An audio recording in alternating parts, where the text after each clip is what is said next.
அதெல்லாம் அந்த பீம் வேடிக்கை பார்த்தானுங்க, பாலைவனம் ஆயிட்டாலும் வேடிக்கை பாக்குறானுங்க. வேற வேலையே இல்லை இவனுக்கு. அண்ணே தண்ணி எவ்வளோ? Litre 1500 sir. காலைல 1200 தானே இருந்தது. அது காலையில சார். இப்ப நிலவரப்படி 300 விலை ஏறிடுச்சு. வேற ஏதாவது? அப்ப இத வாங்கிங்க, எனர்ஜி வாட்டர். ஒரு நாள் பூரா தாகமே எடுக்காது. 500 தான். ஓ சார் உங்க ஐடி கார்டு.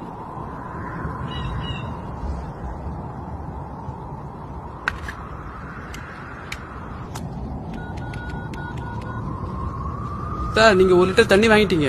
ஒரு நாளைக்கு 1.5 லிட்டர் வரைக்கும் குடிக்கலாமே. இல்ல சார், இன்னையில இருந்து கவர்மெண்ட் ஆர்டர் படி ஒரு ஆளுக்கு 1 லிட்டர் தான் தண்ணி. ரொம்ப தாகமா இருக்கு பாஸ். சாரி சார், கொடுத்தா என் லைசன்ஸ் கேன்சல் ஆயிடும். உங்க கார்டு சார். Sorry sir.